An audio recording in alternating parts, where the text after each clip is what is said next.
Praise lord. మరి నీ జీవితాన్ని కూడా దేవుడు నిశ్చయముగా సంతోష మార్గంలోకి నడిపించబోతున్నాడు. ఎలాగన్నది ఒకసారి దేవునికి లేఖనాన్ని చూద్దాం రండి. దయచేసి రోమపత్రిక 8వ అధ్యాయము 8వ వచనం. శరీర స్వభావం గలవారు దేవునిని సంతోషపరచని నేరరు అని రాయబడింది. ఒక చిన్న ప్రార్థన చేసుకుందాం.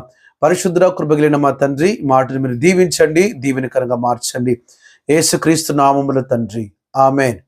ప్రియమైన బిడ్డలారా, దేవునికి మాట ఇలాగ చెప్తుంది ఏంటంటే, మరి ఈ దినాల్లో మరి మనం చక్కగా వాక్యం వింటున్నాం, మరి అనేక దైవ మార్గాన్ని నేర్చుకుంటూ వెళ్తున్నాం. అయినప్పటికీ కుటుంబాల్లో సమాధానం ఉండట్లేదు, అయినప్పటికీ కుటుంబంలో ఐక్యత ఉండట్లేదు. మరి ఎంతో సంపాదిస్తున్నారు కానీ చేతిలో అవి నిలబడటం లేదు. అవి మరి చినిగిపోయిన సంచులు వేసినట్టు అలా చెదిరిపోతూ ఉంది. మరి అదే పరిస్థితి నీది కూడా అన్నది వాస్తవమైతే దయచేసి రండి, వీటికి పరిష్కారాన్ని మనము లేఖనం ద్వారా చూద్దాం. మరి ఒక వ్యక్తి సంతోషంగా ఈ భూమి మీద జీవించాలంటే మరి అతను ఎలాగుండాలంటే, దేవునిని ఆ వ్యక్తి సంతోషపరిచినప్పుడు ఖచ్చితంగా ఆ వ్యక్తి కూడా సంతోషంగా బ్రతకగలడు, అతని కుటుంబం కూడా సంతోషంగా బ్రతకగలదు.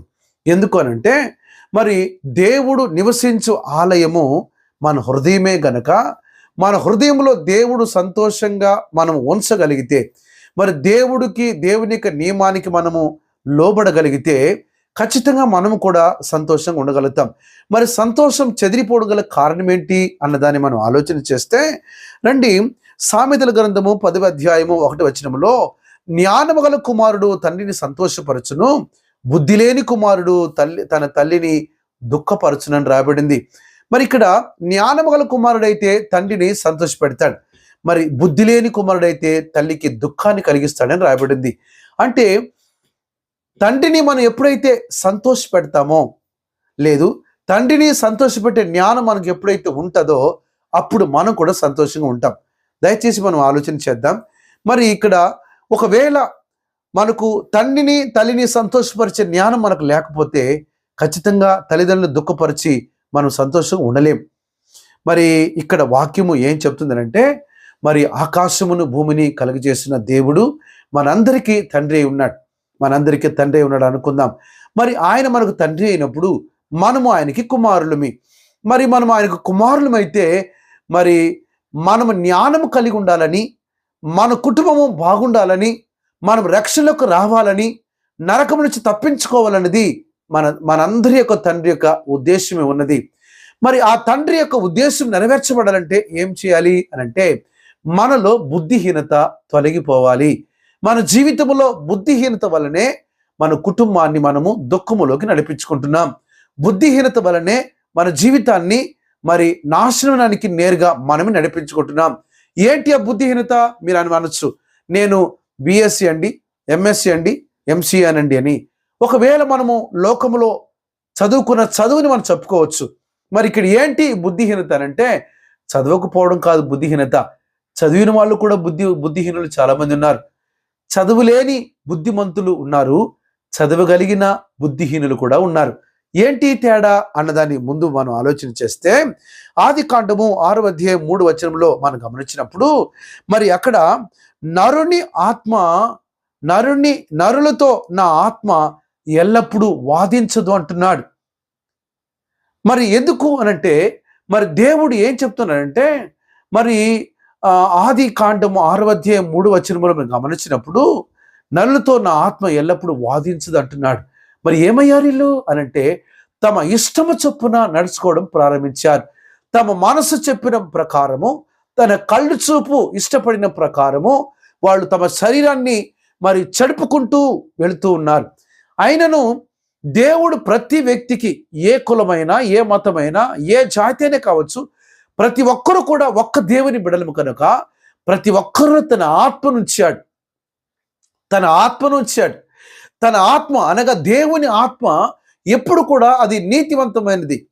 ఆ ఆత్మ మనం పొరపాటు చేయడానికి మునిపే మనలో ఉండి మనతో మాట్లాడుతూ ఉంటుంది. అయ్యా ఇది పొరపాటు అంటుంది, అయ్యా ఇది అబద్ధము అంటుంది, అయ్యా ఇది అక్రమం అని మన మనస్సు మనతో మాట్లాడుతుంది. అయినను మనం దాన్ని తోసివేస్తున్నాం. దాన్ని బుద్ధిహీనత అంటున్నాడు. మరి దేవుడు మనలో ఉంచిన ఆ ఆత్మకి మనం లోబడగలిగితే మనలో ఉన్న బుద్ధిహీనత తొలగించబడుతుంది. ఏంటి ఆ బుద్ధిహీనత అంటే, మనలో ఉన్న ఆత్మ అక్రమాల గురించి బోధిస్తూ ఉంది. ఆయనను దాన్ని మనం తోసివేసి మనము అక్రమములో నడుచుకుంటున్నాం. అక్రమం అంటే ఏంటి? ఇక్కడ క్రమము కానిది అక్రమం, క్రమము కానిది అక్రమం. మరి దేవుడు లేదా నీ యొక్క కంపెనీలో కావచ్చు, స్కూల్లో కావచ్చు, నీ ఇంట్లో కావచ్చు, ఒక క్రమాన్ని నియమించినప్పుడు ఆ క్రమానికి లోబడాలి. ఆ క్రమాన్ని లోబడకుండా ఆ క్రమాన్ని మీరి, ఉదాహరణకి తల్లిదండ్రులకు లోబడాలి, ఇది దేవుడు నియమించిన క్రమం. మరి తల్లిదండ్రులకు నువ్వు లోబడకుండా నేను పెద్ద చదవనినంటే నీ చదువంతా కూడా బుద్ధిహీనులుగా మార్చబడుతుంది, బుద్ధిహీనతలోకి మార్చబడుతుంది. తల్లిదండ్రులకు నువ్వు లోబడితేనే దేవుడు నియమించిన క్రమములకు నువ్వు వచ్చిన వాడవుతావు. తల్లిదండ్రులకు నువ్వు చెప్పిన మాటనికి నువ్వు లొంగి వాటిని అనుసరిస్తేనే, మరి చూసే తల్లిదండ్రులకు నువ్వు లోబడితేనే చూడని దేవునికి నువ్వు లోబడినట్టు అవుతావు. మరి చూసే తల్లిదండ్రులని, కంటికి కనిపించే తల్లిదండ్రులను నువ్వు లోబడకపోతే మరి దేవునికి ఎలా లోబడగలుగుతావు?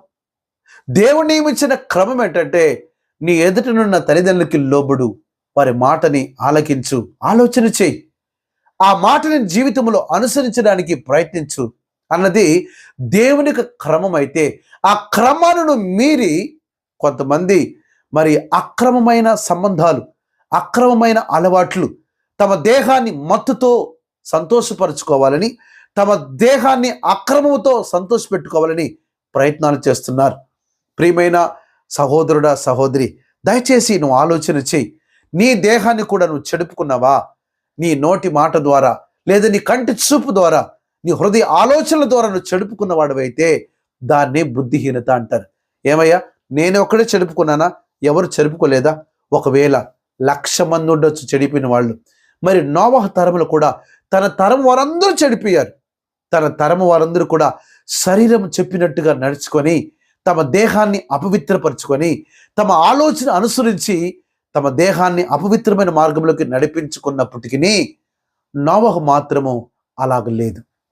నోవహు మాత్రము అలాగలేదు. ఎందుకన్న దాన్ని మనం ముందుకెళ్ళి చూద్దాం. చూడండి, మరి వాళ్ళు బుద్ధిహీనులుగా మార్చబడగల కారణం ఏంటంటే, తమ ఆత్మతో వాళ్ళు వాదించారు, అక్రమానికి అలవాటు పడ్డారు, శరీరాన్ని అనుసరించే మనసు కలిగి ఉన్నారు. గనుకనే వాళ్ళు చీకట్లోకి వెళ్ళిపోయారు. అబద్ధం చెప్పి 1,00,000 సంపాదించడం కన్నా నిజము చెప్పి 10,000 సంపాదించు, అది నీకు సంతోషాన్నిస్తుంది. నువ్వు అబద్ధం చెప్పి 1,00,000 కూర్చుకుంటే దేవుడు అందులో సంతోషపడ్డాడు. నువ్వు నిజాయితీగా బతికి 10,000 సంపాదించు, అక్కడ దేవుడు నీతో ఉండి నిన్ను ఆశీర్వదిస్తాడు. మరి దీన్ని మనం చూడబోతున్నాం. మరి ఆది కాండములో మనం గమనించగలిగితే 6వ అధ్యాయము 9వ వచనములో నోవహు గురించి ఇలా రాయబడింది. మరి ఏంటి నోవహు? బుద్ధిమంతుడు, తండ్రిని సంతోషపరిచేవాడు. ఎలా బ్రతికాడు అన్నదాన్ని మనం ఆలోచన చేస్తే, అతను యొక్క బుద్ధి ఏంటంటే, నా దేవుడు నీతిమంతుడు కనుక నేను కూడా నీతిని కాపాడుకోవాలి, నీతిగా బ్రతకాలని హృదయంలో గట్టి తీర్మానం తీసుకున్నాడు. మరి నీవు కూడా అలాంటి తీర్మానం తీసుకుంటున్నావా? ఒకవేళ ఈ రోజు నువ్వు ఆ తీర్మానం తీసుకుంటే రేపటి దినం మొదలుకు నీ సంతోషం ఆరంభమవుతుంది.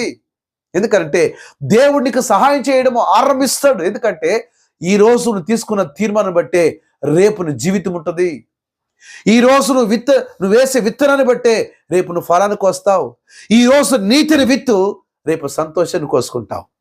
ప్రియమైన దేవుని కుమారుడా, వింటున్న దేవుని కుమారుడా, నువ్వు మనుషులకు భయపడి అక్రమానికి అలవాటు పడిపోయావా? మనుషులందరూ కూడా అపవిత్రమైన కార్యాలు ఉన్నారు, నేను కూడా అలాగా చేస్తానని చేస్తున్నావా లేదా చూస్తున్నావా? దయచేసి ఆలోచన చేయి. దాన్ని బుద్ధిహీనత అంటారు. అలా బుద్ధిహీనులు దేవుడిని దుఃఖపరుస్తారని రాయబడింది. దేవుని దుఃఖపరిచి నువ్వు ఎలా సంతోషం ఉండగలవు? దేవుని సంతోషపెట్టే మార్గం ఏంటంటే, దేవుడు నీతిమంతుడు కనుక నీవు కూడా నీతిమంతులుగా బ్రతకడానికి ఇష్టపడు.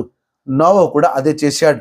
రెండవదిగా మనం గమనించినప్పుడు 6వ అధ్యాయం 9వ వచనంలో దేవునితో కూడా నోవహు నడిచాడని రాయబడింది. దానికంటే ముందు అతడు నిందారహితుడు అని రాయబడింది. నిందలేని వాడుగా. నువ్వు దేవుని అంగీకరించిన తర్వాత, లేదు నువ్వు స్నేహితుల మధ్యలో ఉన్నా, సమాజం మధ్యలో ఉన్నా, ఎక్కడ ఉన్నా కూడా నీ జీవితాన్ని నీతిలో స్థిరపరచుకుంటూ నీ సాక్ష్యాన్ని కాపాడుకునే వ్యక్తిగా నువ్వు కనబడాలి దేవునికి. నీ సాక్ష్యాన్ని కాపాడుకునే వ్యక్తిగా నువ్వు కనబడినప్పుడు నిశ్చయముగా నువ్వు ఒక్క గుప్పిట్లో నువ్వు సంపాదించిన దేవుడు దాన్ని ఆశీర్వదించి నువ్వు తృప్తిగా తిన్నట్లు సహాయం చేస్తాడు. కానీ నువ్వు దాన్ని విడిచి దేవునికి విరోధమైన కార్యంలో నువ్వు పాలు పొందితే సంతోషంగా ఉండలేవు. మరి మరి మరి మనం నోవహును గమనించినప్పుడు అతను నీతిమంతుడుగా బ్రతికాడు, నిందారహితుడుగా బ్రతికాడు. మూడవదిగా గమనించినప్పుడు మరి 7వ అధ్యాయము 5వ వచనంలో తనకు యెహోవా ఆజ్ఞాపించిన ప్రకారం నోవహు యావత్తు చేసినని రాబడింది. యావత్తు చేసినం. దేవునికి ఏ మార్గాన్ని అయితే బోధిస్తున్నాడో, అనగా నీ మనస్సాక్షి ఏదైతే బోధిస్తుందో, శరీరం బోధిస్తుంది, మనసు బోధిస్తుంది. మనసు నీతిగా మన నడుమంటది, మనసు అబద్ధం చెప్పొద్దంటది, మనసు పరిశుద్ధంగా బ్రతుకుంటది. దాని మాట విను, నీ జీవితంలో ఇద్దరు మొదలుకొని సంతోషం ఆరంభమవుతుంది. ప్రియమైన దేవుని కుమారుడు కుమార్తె, మరి ఆ దినాలలో అనగా నోవహు దినాలలో అనేకులు తమ శరీరాన్ని అపవిత్రపరచుకొని ఆత్మ చెప్పిన మాటకి లోబడక వాళ్ళు తమ శరీరాన్ని అక్రమములో శరీరానుసారమైన జీవితంలో నడిపించుకొని వాళ్ళందరూ కూడా చనిపోయారు. మరి నోవహు నీతిమంతుడుగా బ్రతికాడు, నిందారహితుడుగా బ్రతికాడు, దేవుడు చెప్పిన మాట ప్రకారం యావత్తు చేసి బ్రతికాడు. కనుకనే తన ద్వారా తన కుటుంబానికి సంతోషం వచ్చింది, నెమ్మది వచ్చింది, కుటుంబం అంతా కూడా రక్షణలోకి వచ్చింది. ప్రియమైన దేవుని కుమారుడు కుమార్తె, నీకు రక్షణ కావాలా? నీ కుటుంబానికి రక్షణ కావాలా? అదిగో నోవహు తన తండ్రి అయిన దేవుని ఎదుట నీతిగా బ్రతకడం నేర్చుకున్నాడు, నిందారహితుడిగా బ్రతకడం నేర్చుకున్నాడు. దేవుడు చెప్పినది యావత్తు చేయడానికి తీర్మానం చేసుకున్నాడు, దేవునితో నడవడం ప్రారంభించాడు. నీవు కూడా ఈ దినం మొదలుకొని దేవునితో నడవడానికి ప్రారంభించగలిగితే దయచేసి ఈ మాటని విన నీవు మోకరించు, కలిసి ప్రార్థన చేసుకుందాం. ప్రభువా, నా బుద్ధిహీనతను తొలగించి నీ బుద్ధి నాకు దయచేయనైనా, నీతిగా బ్రతకడానికి, నిందలేని వాడుగా బ్రతకడానికి, నీవు చెప్పినది యావత్తునే చేయడానికి నాకు సహాయం చేయని అడుగు. ఖచ్చితంగా దేవునికి సహాయం చేస్తాడు. పరిశుద్ధుడా, కృపగలిగిన తండ్రి, బిడ్డలు మీరు ఆశీర్వదించండి, బిడ్డలందరూ కూడా మీరు దీవించండి, సమాధానకరమైన మార్గంలో నడిపించండి, సంతోషకర మార్గంలో నడిపించండి, ఆశీర్వదించండి. యేసుక్రీస్తు నామములో సమర్పించి వేడుకుంటున్నాం తండ్రి, ఆమేన్. God bless you. దేవుడు మిమ్మల్ని అందరూ కూడా దీవించును గాక. ఆమేన్.